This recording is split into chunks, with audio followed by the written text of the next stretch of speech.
Hello there, namaste. So this is this. I'm adding the story behind the 9 avatars of Goddess Durga. Is that how it's pronounced? Goddess Durga. Yeah, apparently the festival is happening right now or very soon. It lasts for a few days, but yeah, want to find out about this 9 avatars. So that's like the reincarnation of her, if memory serves. That's what an avatar is. It's basically their reincarnation in the world, or it's like a part of them in the world to do what they're bidding. Yeah, but the festival of Navaratri is celebrated to cherish the victory of Dharma over Adharma. These 9 days are associated with the battle that was fought between goddess Durga and the demon king Mahishasura.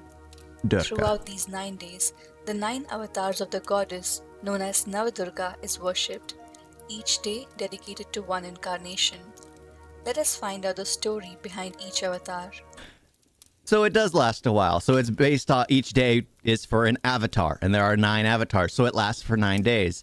That actually makes it easy to remember what day you're on. Yeah, I like that. Shailaputri. Shailaputri, meaning the daughter of the mountains, was born to mountain king Himavan. She is also commonly known as Parvati and is the first of the 9 Navadurga. Parvati. She is depicted having 2 hands holding a trident on her right hand and a lotus on her left. Being the wife of Lord Shiva, she rides on his bull named Nandi. In her previous birth, the goddess was born as Sati, the daughter of Prajapati Daksh, to eventually marry Shiva and fulfill her role as the universal mother to nourish all beings. Despite her father's disapproval, Sati married Shiva. When Daksh organized a yajna, he invited all gods except Shiva and Parvati. Okay. But is it going from the first to the last, or the most recent to the first one? Because it was like, okay, previously I was like, okay, I thought I was going to start with the first one. But yeah, okay. Unaware of her father's She was a battle arrogance goddess. and hateful motives, reached there without an invitation, upon which Daksha began insulting Shiva. Sati, being a devoted wife, could not tolerate this I remember hearing and this. sacrificed herself to the yajna fire. To fulfill Okay, I remember, yeah, I was told this story, and in my mind, I'm like, that just seems a little wrong. Your husband's being insulted. You are, because your father disapproved of the whole thing, and you take your own life instead of just returning to your husband and denouncing your own father. You take your own life. I think denouncing your own father would be more, because right now everyone's hurting. Well, the father's lost his daughter, who apparently he didn't care for to begin with because he was insulting the husband, and you have the husband who now is alone. So in my mind, I'm like, I don't approve of that action. I'm sure this is just glossing over it, but in my mind, I'm like, that definitely isn't the right thing to do. You would denounce your family and go with the one you love. That's at least how I would picture it if everything was starting to go, because it's just like your family. Your relationships that you choose are always closer than the blood ties you have, because it's just the way it is. You can develop friendships with people. You have closer ties with people that you share interests with. Like, I have 4 brothers. I love them all, but I can't really talk to them about a single thing because I have interests in Eastern culture. I've watched anime since I was a kid. I've watched Indian film. I watch Korean dramas. Which most of them can't even name a single anime. Other than like Naruto and Dragon Ball Z, can't even name a single. And it's just like, I have friends who kind of are in the same boat as that, but there's still more commonalities than I do have with my brothers. So in the end, I would think that she would go with her husband. I'm sure there's a lot more to the story, because I remember when I was told that, I'm like, okay, I see the meaning behind it, but now the husband's alone. Now he's alone. But the husband knew that was going to happen. The husband had a premonition or something like that. Isn't that correct? He had a premonition and tried to stop. That's why, because he didn't want to marry her, right? He didn't want to marry her. But love has no bounds, and he ended up marrying her, and then it ended up happening. But yeah, again, why? The superior motive of universal Or welfare, Shiva. Shakti had to take birth again in the form of Parvati, to marry Shiva again and bring him out of his ascetic's life into the life of a grihast. Brahmacharini. In the second avatar, holding a rosary in her right hand and a kamandala in her left. Okay, so this is the second avatar.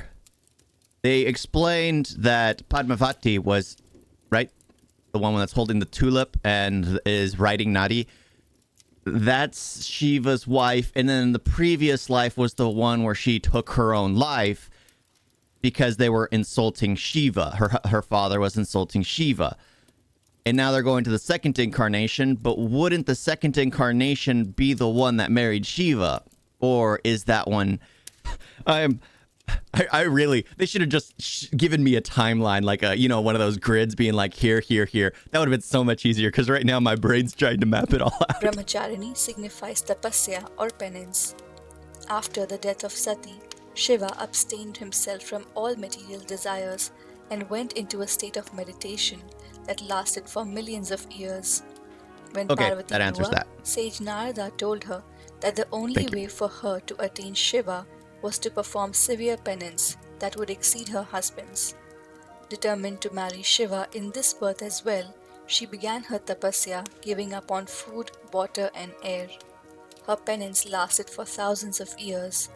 In the end, Brahma appeared in front of Parvati and said that no one had ever observed tapa the way she did. Following this, Parvati came to be known as Ma Brahmacharini. Later, Shiva accepted her as his wife. This avatar of Ma Durga teaches penance, devotion, restraint and solitude. Chandraghanta. Upon seeing Parvati's strong resolve to attain him, Shiva gives in and accepts to marry Parvati. On the day of the wedding, Shiva reached King Himavan's palace in the most terrorizing form. His body was smeared in ash, with snakes all over his body and in the matted locks of his unkempt hair. He brought with himself the strangest wedding procession, also known as Barat, consisting ghosts, aghoris, sages, ascetics, and every being unimaginable. Upon seeing this, That's a creepy wedding entourage. I gotta say. I mean, I can just claim that ghosts are at mine, right? Because it's gonna be like nobody. Oh, I'm gonna have a very small entourage of like 5 family members. sight, Parvati's mother and relatives were left in shock, mostly out of terror. To avoid any embarrassment to her family or to Shiva, Parvati transformed herself into a terrifying form, Chandraghanta. In this form, her complexion is golden.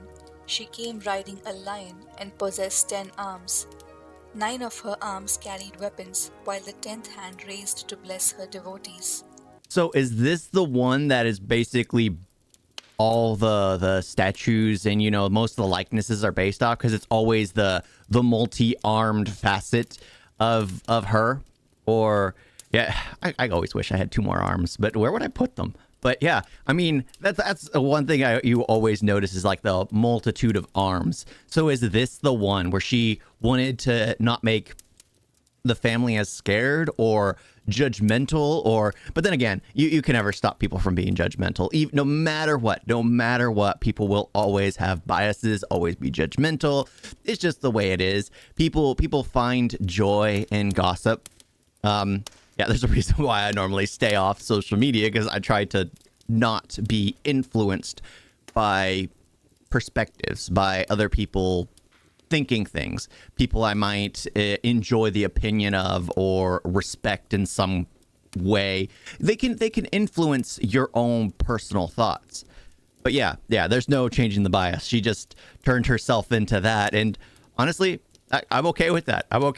A multitude of arms. I wish I could do that. I really wish I could. She married Shiva in this form, and the day of their marriage is celebrated as Mahashivratri. Kushmanda. Ma Kushmanda is worshipped on the 4th day of Navratri. It is believed that Kushmanda is the ultimate source of life. When the universe was non-existent and darkness was everywhere, she created the universe with her smile. The universe then filled with light and she began to live in the core of the sun. The gods she created then went on to create other universes and living beings. Kushmanda possesses 8 arms and rides a lion that evokes fearlessness in her devotees. Okay, so depending on the amount of arms, it is a specific reincarnation or avatar, I guess.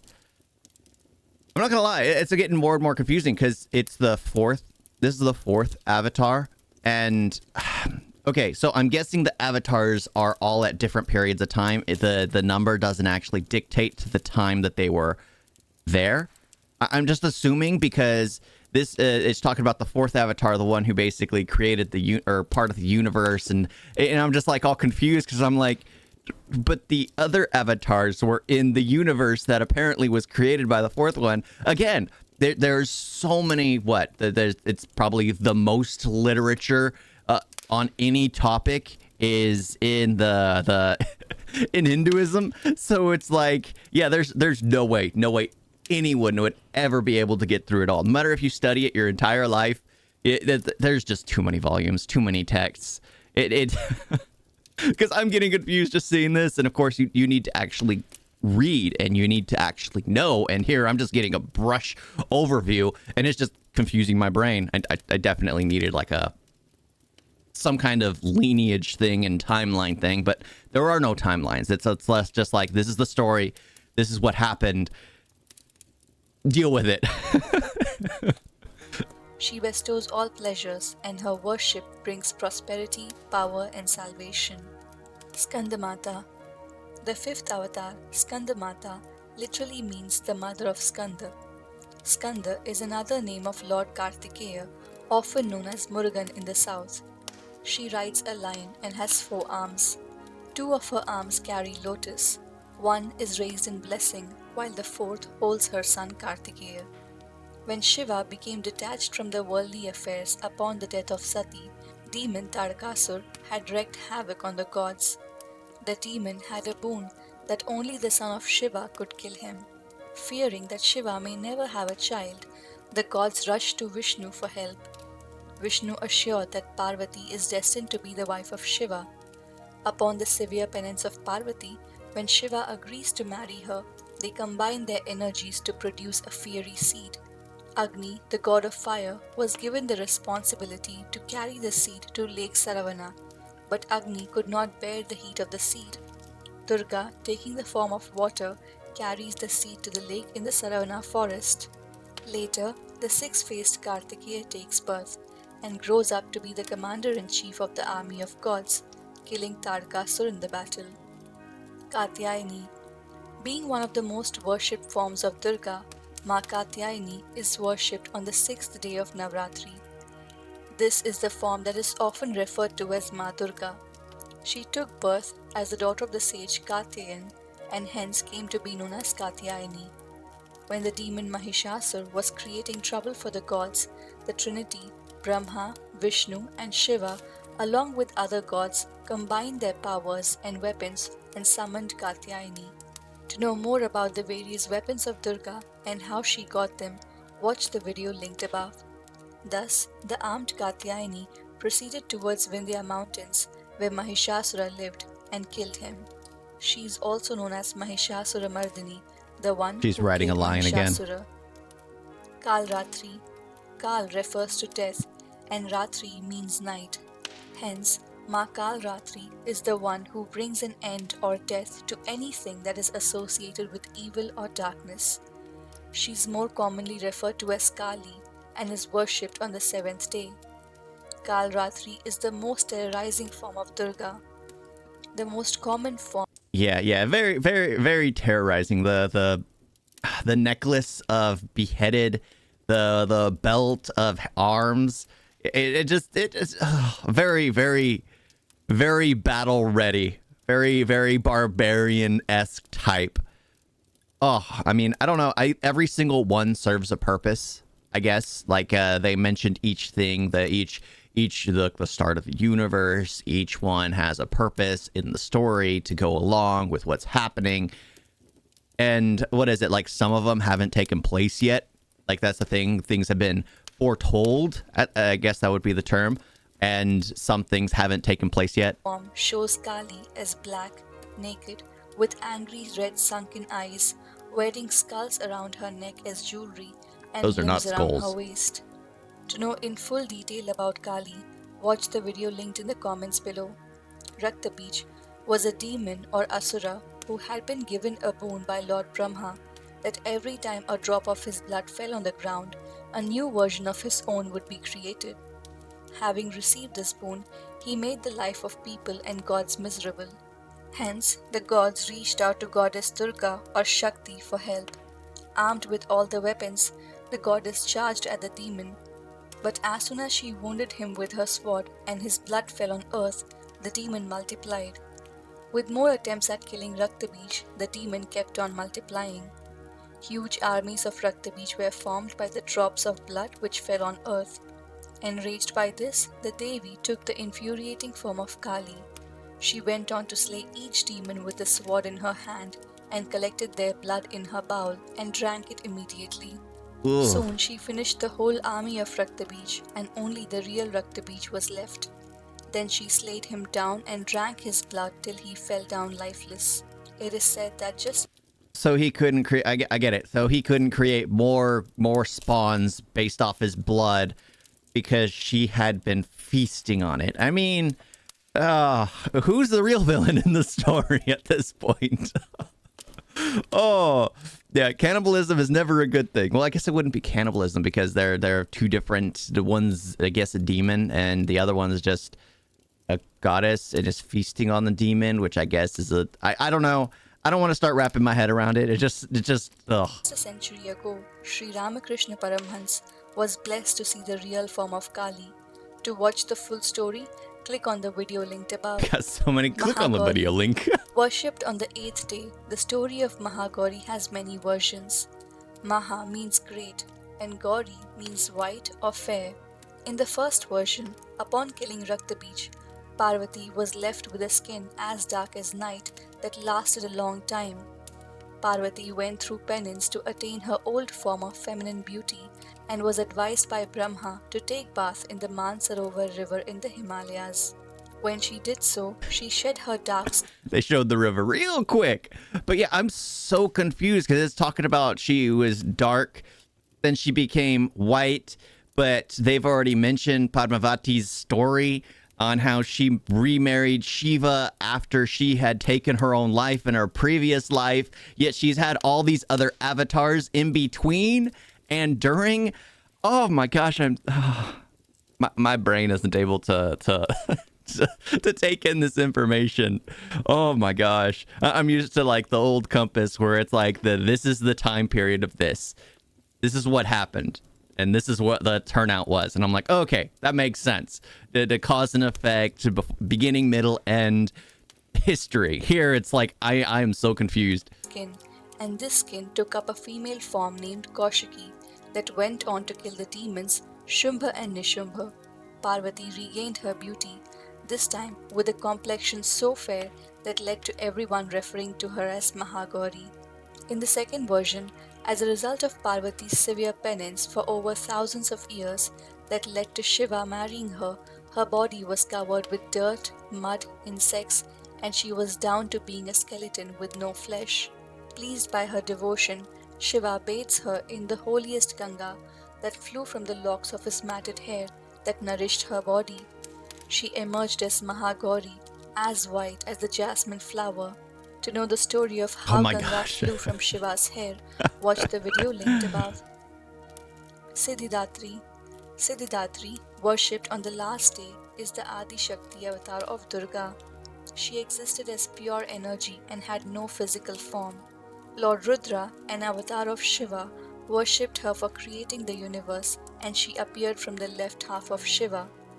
That is why she and Shiva represent the duality of the universe in the form of masculine and feminine energies. They unite to Okay. form Ardhanarishwara. Devi Siddhidatri sits on a lotus and rides a lion. I think I'm starting to. Okay, so it's the concept of I've seen it in like anime and things like that, where like in one of them, the deities are all hunting for their creator, the one who created the gods. Basically, they're willing to cause wars and everything to find the deity, the one who created everything, and then they find him in the middle of nowhere, and he turns out to be just a normal human being who somehow gains the power of the divine and ends up his children become the divinities. And it's a very complex type of thing, because you are seeing the end result of what happens. He basically gave birth to the universe, gave birth to the children of the universe, and then he doesn't exist at the beginning of the universe, and his children who were born into the beginning of the universe are seeking their. It's a very complex kind of mindset, and it took episodes and rewatching it for me to finally grasp my head around it. I was like, oh, okay, now it kind of makes sense. Not really, but it kind of makes sense. And I guess that's the thing here. It's like all that stuff that's happening has either happened or is happening, and it's like one of those things that they know. It's like, oh, we know it happened, but it hasn't happened yet. But we know it happened. It's that whole, oh my gosh, because like in that anime I watched, the children were looking for their father because they knew they had a father. They knew they had a father, and they were seeking him out. The one that gave birth to them would be their mother, but their father was the one that gave them the power to create the universe, and then they sought him out. Yeah, it's a very complex kind of mind bending. It's like it makes sense because you're creating a beginning, but the beginning isn't the beginning. The beginning of the universe isn't the beginning. It's the fact that it was a human being who gave birth, and then it goes to that whole what came first, the chicken or the egg kind of mindset. It was like, what came first? Were the children born first, or did the universe somehow was created before the children were born? And it opens a whole can of worms when you start thinking in that kind of process, because it's just like it's like an ending loop that never ends. Because it's like, but well, again, we humans always need to have an understanding of where something starts, because there has to be a beginning. There has to be a beginning. If there's no beginning, it's hard for us to grasp the concept of, oh, it's just going in a circle. It's just going in a circle. Well, then what came first? What started that circle? Yeah. But honestly, most of it went way over my head. I got to see the 9, but it took me till the very end to realize, oh, okay, everything's happening all at once. And what is the everything all at once? But it's like everything's happening all at once, but nothing's happening yet. It kind of like that kind of mindset. Ugh. Yeah, it's too much. It's too much. I need to start to the whole thing, because it kept mentioning Padmavati and her previous life, but it was talking about, oh, but that's not the second avatar. There's this avatar before it. There's this avatar. This avatar. There's this avatar. Oh, let's talk back about. Give me. Give me something to latch onto here. I just can't follow. Yeah. This is way over my head. I do not have the mind capacity to comprehend this kind of thing. I'd have to go in depth to actually know more about why was this said here. Because this is for someone who probably knows like the majority of it, and it's like just wants a recap, a refresher, and their brains kind of put it together. The only thing I knew about was like the fact that she had, taken her own life because her father was insulting Shiva, and Shiva had basically not wanted to marry her originally because he had known that would happen. But it's just like, again, why burn yourself? Why burn yourself? Why punish your husband for what your father's saying? No, burn your father, but punish your father. Don't punish your husband for what your father's saying, because obviously your father doesn't care about your husband, and by what he's saying, he obviously doesn't care about you. If he doesn't acknowledge the fact that you love someone, if he refuses to acknowledge that, then he doesn't care about you in general. Why take your own life? Because he already doesn't care. The only person that's going to care about you losing your life would be Shiva. But it is, you know what? That's my thinking on the matter. It was a very selfish thing she did, because she just wanted to make a statement in front of her father that Shiva lost the one he loved for what, eons, I'll say. It was millions of years, yeah. For basically eons, he lost the one he loved because of her selfish action. I'll say that. I'll say that. It was a selfish action. She could have just abandoned her father and gone to Shiva. That would have been more of an insult to him, especially because he was like having a feast or something, especially to everyone around, if she would have just cursed him and left to go with Shiva. That would have been more of a statement than her lighting herself on fire. But you know what? I don't know the whole story, I guess. I just feel like that was a very selfish thing she did. Thank you all for watching. Talk to you next time. Doodles.